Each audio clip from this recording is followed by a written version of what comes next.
glória da outra não diminui a tua. A unidade da noiva é maior do que qualquer rivalidade. Olá, minha amiga, seja muito bem-vinda ao 26º dia do nosso propósito Despertar da Noiva.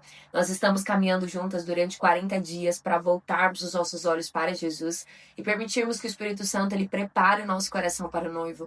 Se você está chegando hoje por aqui, nós estamos mergulhando juntas no meu livro devocional, O Despertar da Noiva, 40 dias para voltar ao seu primeiro amor. Se você ainda não adquiriu o seu livro devocional, o link ele tá aqui embaixo na descrição. E hoje nós estamos no dia 26, o espírito de Caim, a rivalidade e a divisão da noiva. E hoje eu quero falar com vocês sobre uma guerra que talvez seja uma das guerras mais silenciosas desse tempo, porque aparece como uma comparação, como uma competição, como uma necessidade o tempo inteiro de provar alguma coisa, como uma dificuldade de celebrar quem Deus está levantando, o que Deus está fazendo na vida da outra. E talvez você pense, Lari, mas eu não sinto inveja. Só que o espírito de Caim quase nunca começa na inveja. Ele começa quando você deixa de olhar para Deus e você começa a olhar para sua irmã. Vou falar com você sobre algo que tem silenciosamente roubado a vida de tantas mulheres no reino. O espírito de Caim, ele não age de uma forma escancarada, mas das entrelinhas do coração. Ele sussurra quando você observa o sucesso de outra mulher e sente aquela pontada de comparação e insegurança. Ele tenta moldar o seu coração com rivalidade, medo e autocobrança. E aos poucos, se permitido, ele rouba a ousadia, paralisa os dons e silencia a voz que Deus colocou em você. Em Gênesis 4, nos mostra a história de Caim, o primeiro filho a experimentar rejeição e inveja. Deus aceitou a oferta de Abel e rejeitou a dele. Uma semente de rivalidade e destruição nasceu em seu coração. Ele não apenas rejeitou a direção de Deus, mas se voltou contra o seu próprio irmão. Da mesma forma, o espírito de Caim ele age hoje. Entre mulheres que compartilham o mesmo chamado e até dentro de nós mesmas, ele provoca comparações. Por que ela recebeu? E por que não eu? Desperta competição disfarçada de conselho ou cuidado. Levanta murmúrios e críticas que contaminam a unidade do corpo e silenciam a manifestação plena do reino. A chave desse devocional é que o espírito de Caim ele muda o nosso foco. Você começa olhando para Jesus, mas de repente você começa a olhar para quem cresceu mais, quem foi reconhecida, quem recebeu talvez a oportunidade, quem tem mais seguidores, quem pregou melhor, quem foi chamada, quem foi escolhida, quem casou, quem prosperou. Consegue entender? Você começa a olhar para quem recebeu aquilo que você esperava receber. E aí, sem perceber, você para de medir a sua vida pela fidelidade de Deus e você começa a medir pela vida de outra pessoa. E toda comparação, minha amiga, ela faz exatamente isso. Ela tira os teus olhos do pai e ela coloca os seus olhos na sua irmã. E hoje nós vemos isso dentro das famílias, das igrejas, nós vemos irmãos competindo, nós vemos parentes disputando o tempo inteiro dentro das próprias famílias. Nós vemos isso ministérios, líderes competindo, mulheres competindo, como se houvesse uma escassez no reino de Deus. Mas no reino de Deus não existe competição. Abel, ele morreu no campo. Mas antes disso, ele já havia morrido dentro do coração de Caim. É assim que acontece a rivalidade, é assim que acontece essa divisão, porque primeiro nasce uma narrativa dentro do seu coração. Depois a narrativa ela vai se tornar o quê? Um ressentimento. Depois uma comparação, depois você vai se afastar, depois isso vai gerar uma divisão e depois vem a destruição. É por isso que João ele escreve: quem odeia o seu irmão é homicida. Porque Deus ele olha primeiro para o seu coração. Talvez você nunca tenha destruído alguém com palavras, mas você deixou de celebrar, você deixou de honrar, você deixou de orar por essa pessoa, você passou a torcer para que desse errado, ou simplesmente você não conseguiu se alegrar quando Deus ele exaltou outra pessoa. E isso revela que Caim está falando dentro de você. O espírito de Caim, ele mata a comunhão, ele mata amizades, ele mata alianças, ele mata famílias, ele mata igrejas, ele mata movimentos. Porque Satanás, ele sabe, uma igreja unida é uma igreja impossível de parar. Isso que o antídoto para Caim, que é esse espírito que está pairando sobre nós nesse tempo, é a honra. Porque é interessante, porque Caim, ele queria ocupar o lugar de Abel. Mas Deus nunca chamou Caim para ser Abel. E talvez esse seja o cansaço de muitas mulheres. Elas estão tentando viver o chamado de outra pessoa, quando Deus nunca escreveu essa história para elas. Minha amiga, você não foi chamada para competir, você foi chamada para completar o corpo de Cristo.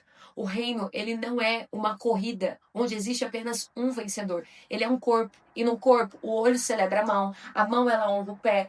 todos crescem juntos. E é exatamente isso que Jesus ele deseja para sua noiva. A unidade da noiva, ela vale muito mais do que qualquer reconhecimento individual. O Senhor está restaurando isso. Presta atenção, honrar outras mulheres não diminui a tua glória, pelo contrário, fortalece o corpo e manifesta a plenitude do noivo. Cada dom, cada chamado, cada passo que você respeita e apoia nas outras, retorna multiplicado sobre a sua vida. Deus não distribui menos bênçãos porque outra recebeu mais. A colheita da noiva é abundante, mas precisa de corações limpos, postura de honra e um espírito de cooperação. Então, hoje eu quero fazer 3 perguntas para você. Você consegue celebrar quando Deus ele faz, através de outra mulher, aquilo que você gostaria de viver? Você honra quem carrega algo que você ainda não recebeu? Você olha mais para Jesus ou mais para a vida das outras pessoas? Porque talvez um milagre que Deus ele queira fazer hoje, minha amiga, não seja abrir uma porta, mas seja limpar o seu coração. Olhe para dentro de si mesmo e pergunte: quando eu deixei que a comparação diminuísse a minha voz? Quando eu permiti que a rivalidade ou o medo silenciasse o meu chamado? Onde eu cedi espaço ao espírito de Caim, ao invés de permanecer em unidade ou ousadia? Hoje você pode escolher caminhar livre, livre de rivalidade, do medo, livre da comparação. Você pode honrar a si mesma, as outras mulheres e, acima de tudo, ao noivo que te chamou para a sua glória. A unidade que ele planejou é mais poderosa que qualquer divisão. O propósito que ele colocou em você é maior do que qualquer rivalidade humana. Agora está quebrando isso nos nossos corações, porque sem perceber, a gente sempre aponta as outras pessoas, né? Fulana tá com inveja de mim, fulana não consegue me celebrar. Nesse devocional, ele não quer fazer a gente olhar para o outro, que parece que tá em uma guerra contra nós, mas o Senhor, ele quer fazer a gente olhar para o nosso coração. Entender se em algum momento a gente permitiu que essa voz dominasse a gente. Isso é de uma forma muito sutil, pensamentos que você já teve em relação a pessoas que você gosta e você falou: poxa vida, por que eu tô pensando isso? Por que eu tô sentindo isso? Eu tenho dito muito que o reino de Deus não se constrói sozinho. Sabe qual é o problema? Que muitas mulheres estão cansadas porque estão tentando carregar o reino sozinho. E sem perceber, hoje, dentro da igreja, existe uma atmosfera de rivalidade. Isso parece que foi fomentado por muitos anos e hoje as mulheres não sabem mais viver em aliança. E uma das coisas que o Senhor está restaurando nesse tempo é a aliança da sua noiva. Porque Deus não vai derramar a sua glória sobre uma noiva dividida. E Deus, ele quer restaurar isso a partir de você, minha amiga. Deus, ele quer que você seja uma mulher de aliança. O Senhor quer que o seu coração seja limpo. Ao ponto de que essa voz da rivalidade, essa voz da comparação vai ter poder de dominar sobre o seu coração. Eu quero declarar isso aqui no nome de Jesus. Toda raiz de comparação, toda raiz de rivalidade, toda necessidade de competir, toda insegurança, todo sentimento de escassez, caia por terra no nome de Jesus. Ele cure o seu coração, que você volte a celebrar, que você volte a honrar, que você volte a amar aquilo que Deus ama. E Deus, ele ama a sua noiva, Deus, ele ama o seu corpo. Eu creio, Senhor, reconciliando os nossos corações, principalmente nós mulheres, o Senhor reconciliando os nossos corações umas com as outras, porque a noiva, ela não cresce competindo, a noiva, ela cresce caminhando junta. Esse é o tempo que o Senhor está nos ensinando a voltar a vivermos como família. Infelizmente, os sistemas, as estruturas desse tempo nos ensinaram a não nos enxergarmos na essência de quem Deus nos criou para ser irmãs umas das outras. Eu estou aqui porque eu estou servindo as minhas irmãs. Vocês são as minhas irmãs. Por muito tempo a gente aprendeu a enxergar umas as outras pelos títulos, pelas posições, e a gente foi perdendo a essência. Só que eu creio que o Senhor está restaurando a visão da família e restaurando a unidade. A unidade, ela é o útero do avivamento. Que o avivamento aconteça, Deus vai começar a curar os nossos corações, nos reconciliar, para que então ele derrame mais do seu Espírito sobre nós. Crê nessa palavra. Se você sente o Espírito também falando isso no seu coração, se você tem discernido esse mesmo ataque sobre esses dias, comenta aqui embaixo como um decreto profético: eu escolho a unidade, eu escolho a unidade.